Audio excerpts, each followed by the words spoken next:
Bien, no se puede escapar la agenda de noticias a lo que está sucediendo en Ucrania, a pesar de que el presidente recién habló de nuestra guerra, ¿no? Le puso tanta pimienta al presidente, tanta expectativa a la guerra contra la inflación y bastante suavecito el mensaje, ¿no? Sí, sí, no dijo mucho, fideicomiso al trigo, acuerdo de precios y salarios, control de precios, salvo el fideicomiso al trigo, son todas medidas que ya se aplicaron.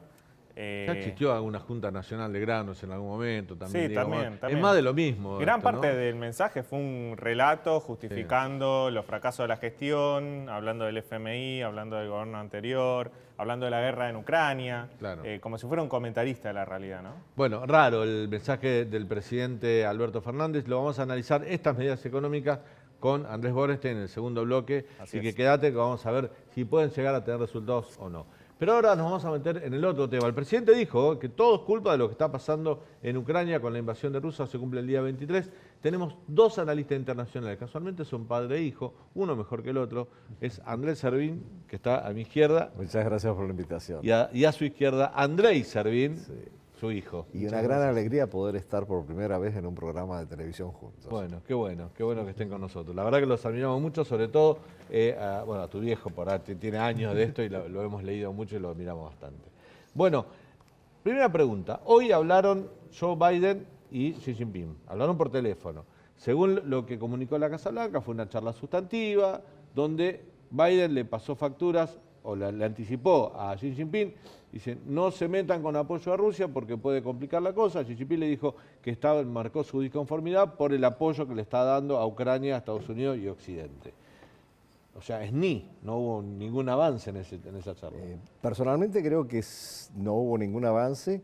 Lo demuestra primero el escueto comunicado que inmediatamente dio China al respecto, apelando a la necesidad de mantener la paz, de que no haya conflicto, de que se estabilice la situación a nivel internacional, pero sin ninguna condena obviamente a Rusia y sin ningún tipo de reacción frente a lo que posiblemente le haya dicho Biden. Yo creo que sonaba más bien a un discurso de Miss Universo cuando recibe la corona, ¿no?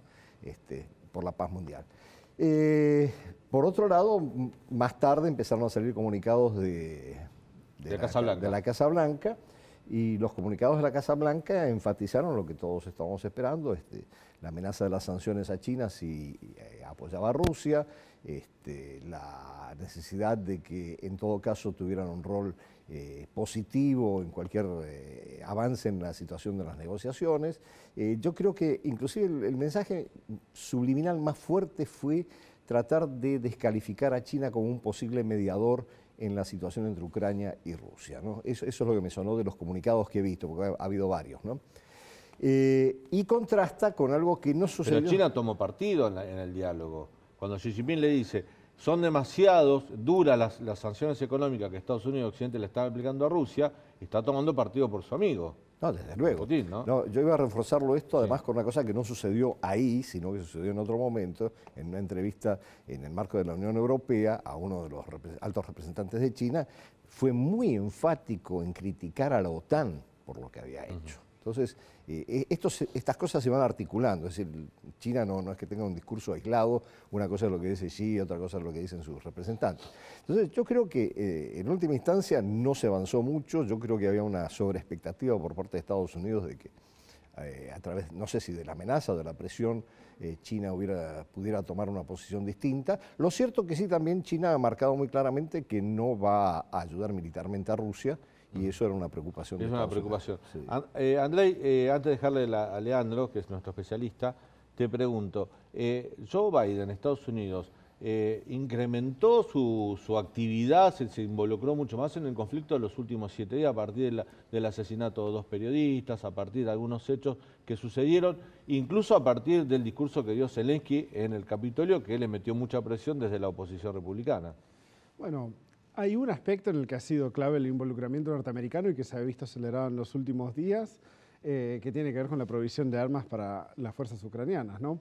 Que justamente es algo que Putin ha dejado muy en claro que es algo que le molesta, que puede llegar a escalar, que puede llegar a tener repercusiones en lo político y en lo militar, incluso llegar a decir de que serían blancos legítimos a ser destruidos estos cuando estén ingresando a territorio ucraniano, lo que empieza a aumentar las tensiones, ¿no? La posibilidad de que estos convoys militares que entran a Ucrania con equipamiento para las Fuerzas Armadas ucranianas, las fuerzas territoriales, pudiera ser atacado por los rusos. Pero aparte el tipo de armamento que están empezando a enviar ya empieza a tomar otras dimensiones. Por ejemplo, esta es la primera vez que Estados Unidos va a estar enviando drones kamikaze, como se les conoce, las municiones merodeadoras.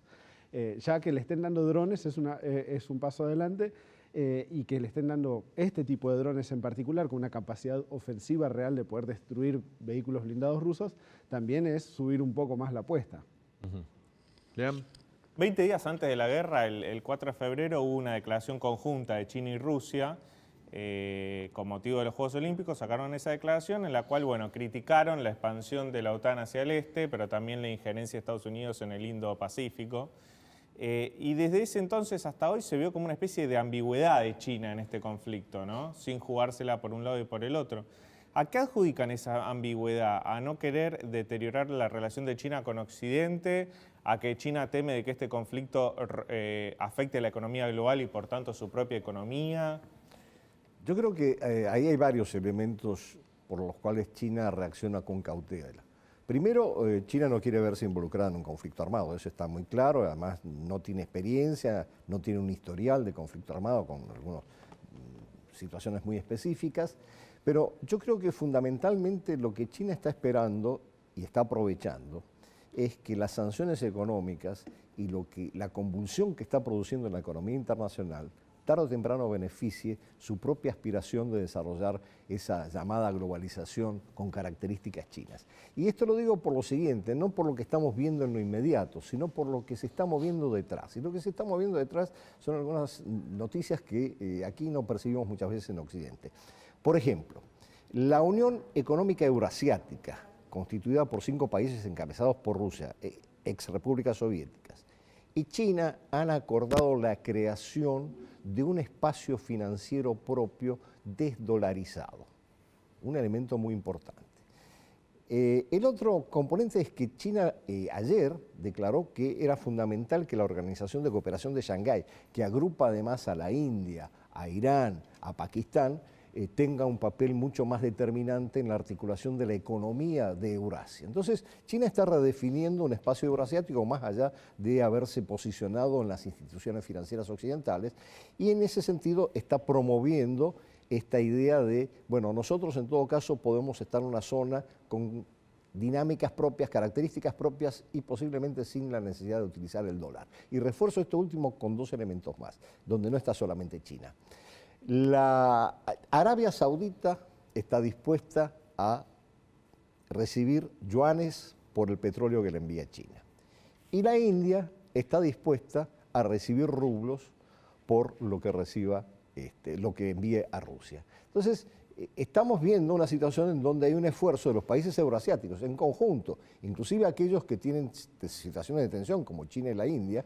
La India está muy preocupada porque por eso no se disocia de Rusia, de que China sea una amenaza para ellos. Y entonces estamos viendo que toda esa región está desarrollando como una dinámica propia, claramente enfrentada con lo que es el mundo occidental, ¿no? En algunos casos más radicalmente, en otros casos menos radicalmente, pero donde el énfasis además está puesto en lo financiero y lo comercial más que en los aspectos estratégicos de carácter militar. El presidente hoy cuando habló, hablando de los problemas internos de la economía, de la inflación, habló mucho de la guerra de Ucrania y Rusia. Habló mucho, como que culpó que gran parte de los problemas económicos que se vienen o que tenemos ahora son productos de esta guerra.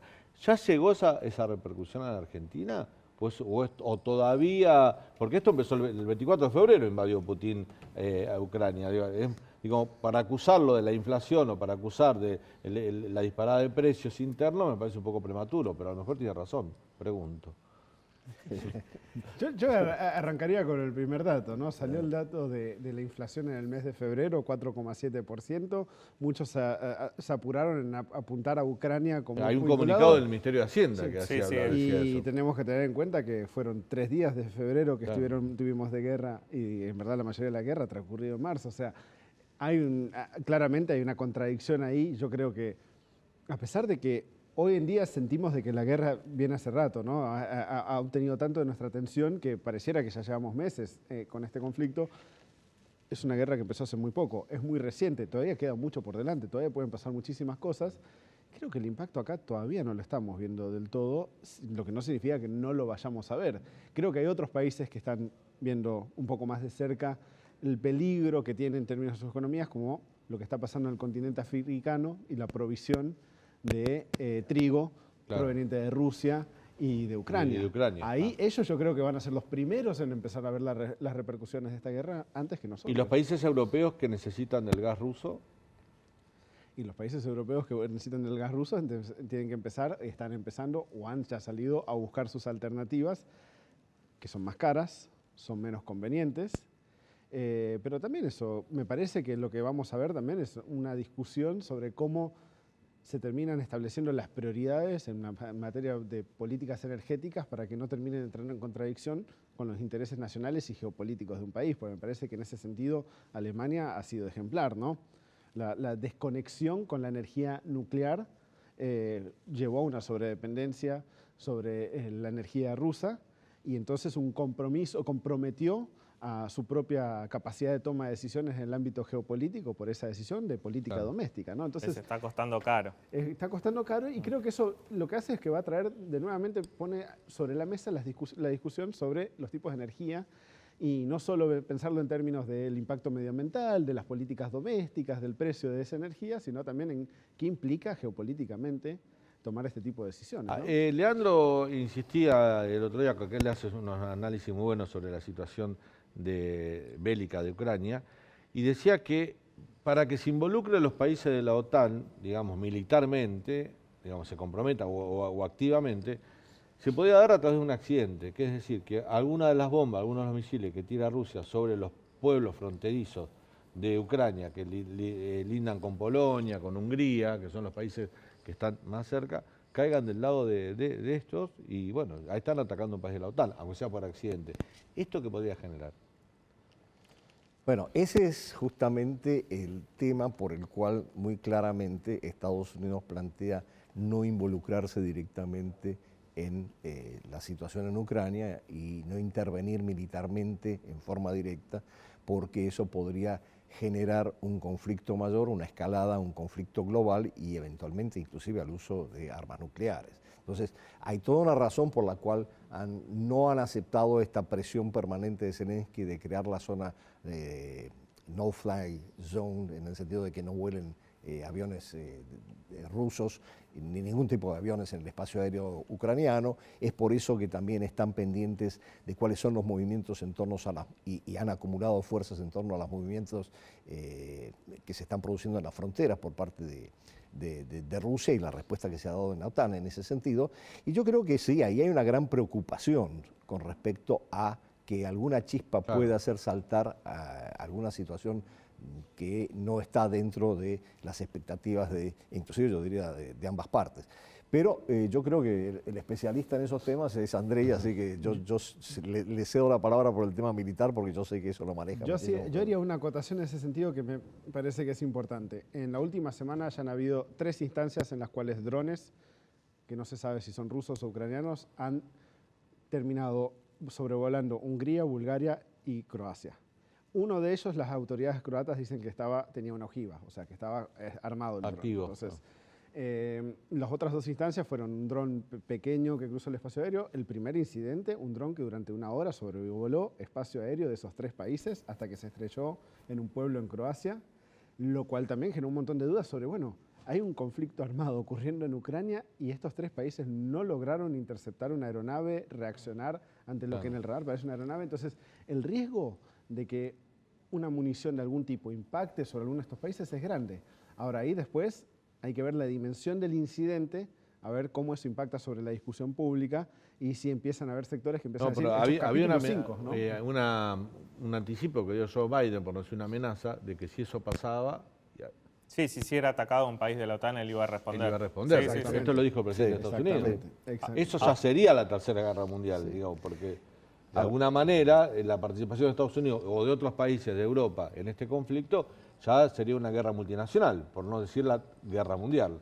Yo creo que estamos en una fase que no lo llamamos como en términos de una guerra convencional, pero volviendo a la pregunta que se había hecho antes, yo creo que las sanciones económicas van a causar un impacto impresionante, no solamente sobre la economía rusa, obviamente que lo estamos viendo y esa es la expectativa, sino que va a haber una especie de efecto de rebote sobre la economía mundial, sobre la economía europea evidentemente, sobre la economía estadounidense inclusive, y esto lo estamos viendo en términos de cómo se está moviendo la economía en este momento, con el incremento de la inflación, una serie de cosas que están sucediendo en la economía estadounidense, pero fundamentalmente va a tener un impacto a nivel global, porque va a afectar no solamente en términos de los commodities que estamos hablando, que si los cereales, que si la energía, que si los fertilizantes, que es el otro componente muy importante que muchas veces nos olvidamos en Argentina y que nosotros compramos a Rusia, sino que va a afectar las cadenas de suministros y toda la logística mundial.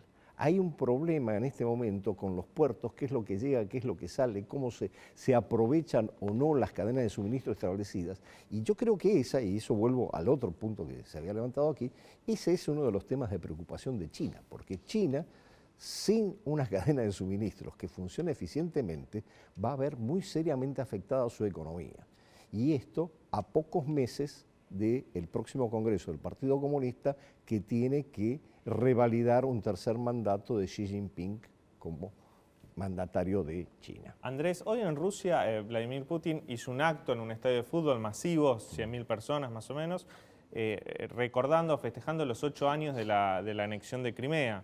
Te quería preguntar cómo está movilizando el Kremlin dentro de Rusia el discurso nacionalista, identitario, civilizatorio, para justificar la guerra en un contexto en el cual Occidente le está apuntando con todo tipo de sanciones a Rusia.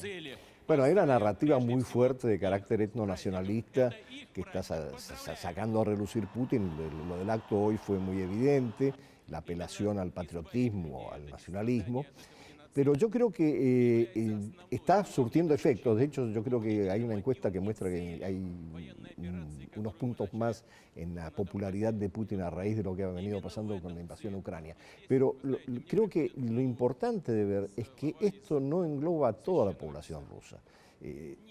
Estaba comentando con algunos amigos que están yéndose en este momento de Rusia porque sienten que la situación es insostenible, hay una oleada emigratoria muy importante, hay gente que está reaccionando tanto en Rusia como fuera de Rusia, rusos que reaccionan en contra de la decisión sobre la invasión a Ucrania, y todo esto va mellando poco a poco, no solamente, yo no diría que a corto plazo pueda mellar el poder de Putin, pero sí va mellando esta narrativa extremadamente nacionalista que Putin ha estado empujando.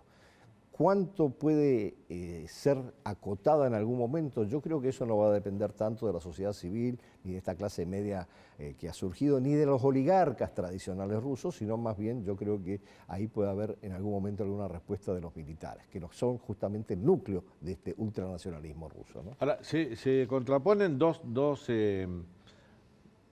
escenarios o dos posiciones, ¿no? Hoy lo vimos a Vladimir Putin hablando de un estadio muy radicalizado, con un discurso duro, dando a entender que va a ir hasta el final. Y de otro lado de Ucrania empiezan a trascender imágenes, por ejemplo, fue muy conmovedora, no sé si la vieron, conmovedora la imagen de más de centenares de cochecitos de bebés enfilados, demostrando que murieron muchos chicos. Y el mensaje es, los chicos ucranianos son el objetivo de Putin. Eso, para el mundo occidental, para todos nosotros, para el mundo civilizado, tiene un valor, una condición humanitaria muy pesada, ¿no? Digamos, creo que Ucrania está jugando esa carta, buscar, o sea, convencernos de la situación de vulnerabilidad que tiene toda la población civil y que del otro lado hay un tipo, como es Putin, que se radicaliza y que no tiene ningún tipo de reparo. Yo creo que la dimensión humanitaria es una dimensión fundamental en la narrativa no solamente de Zelensky, y eso se ve muy claramente, sino en toda la narrativa occidental. Si uno ve los medios occidentales, justamente lo que bombardean permanentemente son con las imágenes en donde la población está afectada en su dimensión de desplazamiento, de derechos humanos. Hay una crisis humanitaria que además implica que Europa va a tener que recibir a estos 3 millones. Estamos en el 2022, o sea, una guerra con la ocupación de un país sobre otro no es algo que se ve en esta época, es algo vintage, digo, es algo del pasado. Sucede, lo lógico es que miremos la población civil como está viviendo esta ocupación, ¿no? Digo, Lo que los medios hagan eso está No, bien. claro, corresponde. claro, no. Yo no estoy criticando a los medios. Sí. Lo que estoy diciendo es que esa es parte de la narrativa. Hay una narrativa muy emocional, de lado y lado, que apela a distintas cosas. En el caso de Rusia, apela a ese nacionalismo, a la humillación de Rusia, a los agravios que ha sufrido Rusia. En el caso de Ucrania, apela justamente a lo injusto de una guerra que condena a mujeres, niños, Claro. ancianos a un desplazamiento, a la muerte por bombardeo, etc. Y ese elemento es recogido por la narrativa occidental de los grandes medios. Entonces, cuando uno ve esas imágenes permanentemente en la Claro, televisión... se sensibiliza claro, mucho. la población. Para los dos, conteste el que quiere. Me parece que queda muy claro que Rusia va a salir de este conflicto debilitado económicamente por todas las sanciones que ha tenido. ¿Cómo sale militarmente, teniendo en cuenta que los primeros 2 o 3 días parecía que era una guerra relámpago que ganaba y se está prolongando en el tiempo? ¿Cómo es visto como potencia militar ante los ojos de la OTAN, por ejemplo, Rusia? A ver, todo tuyo. creo que buena parte de los analistas en Occidente hoy están diciendo, ¿esta es la superpotencia militar de la que nos estaban hablando? Porque, a ver, problemas logísticos para una operación militar de estas dimensiones le puede ocurrir a cualquier ejército. Es más, si hablas con cualquier oficial norteamericano que haya estado involucrado en la invasión de Irak del 2003, te va a decir, nosotros también teníamos decenas y decenas de kilómetros de convoys de suministros atrasados y nuestras unidades tenían que detenerse para esperar que llegaran los suministros. Entonces, no es fuera de lo común. El tema es que Rusia hoy en día tiene dedicada el 75% de su capacidad militar ofensiva a Ucrania solamente. Entonces, todos sus flancos han quedado desprotegidos, no tendría capacidad de llevar adelante esto que estamos discutiendo mucho. Bueno, ¿y qué viene después de Ucrania? ¿No? Pero ¿qué otra hipótesis de conflicto tiene Rusia hoy, territorialmente? Y Rusia... Japón ha reclamado No, unas islas. pero además, Exactamente. justamente por eso la relación con China es fundamental, porque si hubiera alguna hipótesis de conflicto, si la apareciera, tiene, sería en los 6.000 kilómetros de frontera. Claro, que bueno, tiene con está bien, China. pero digo, ¿la tiene potencialmente o es una ley muy prematura? A ver, yo no tengo información sobre que tenga una hipótesis de guerra con China. La tuvo, no sé si la tiene en este momento, pero así como está planteada la convergencia estratégica, dudo que haya una hipótesis de guerra con China.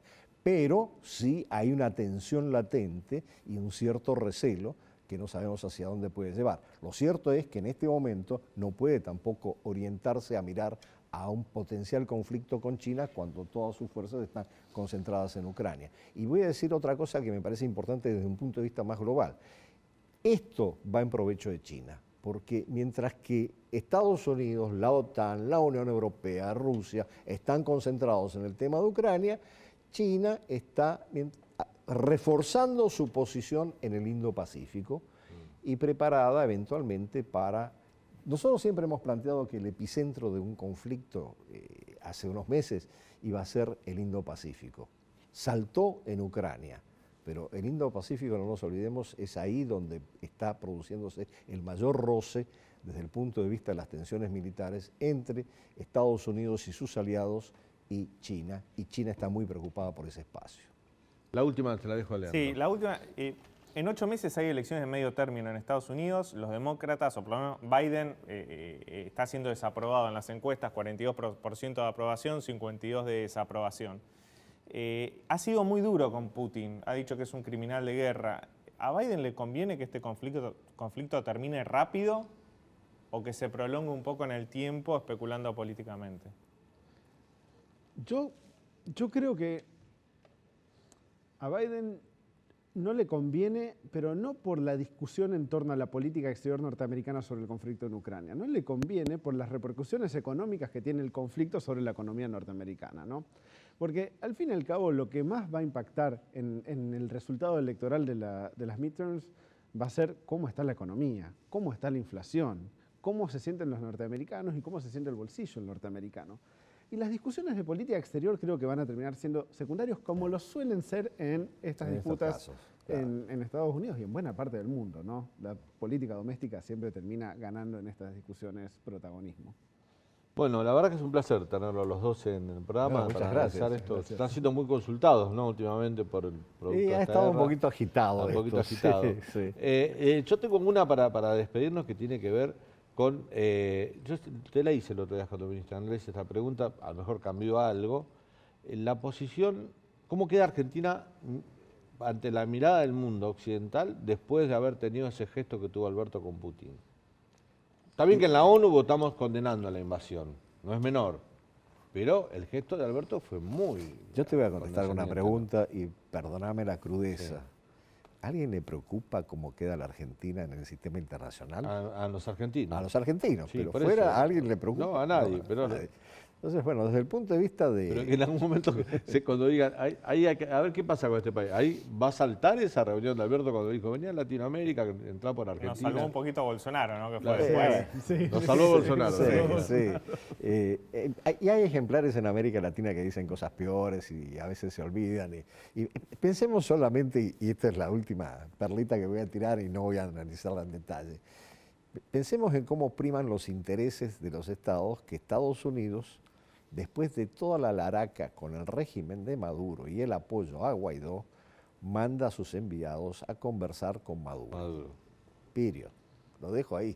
Más allá de que sí eso permitió la liberación de dos detenidos estadounidenses, torturados, etc. Todo está muy bien.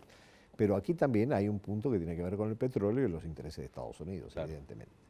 Bueno, familia Servín, gracias. Gracias, Muchas gracias. gracias. Gracias. Un gusto Encantado de tenerlo en el venir programa. acá. Muchas gracias. Muchas gracias. Bueno, vamos a hacer un breve corte. Al regreso vamos a estar con Andrés Borenstein, economista, profesor de la Universidad de Itela. Vamos a hablar con él sobre los anuncios de Alberto Fernández. Bueno, le pongo un signo de interrogación. ¿Anuncios? Bueno, de algo habló el presidente para luchar en esta guerra contra la inflación. Ya volvemos.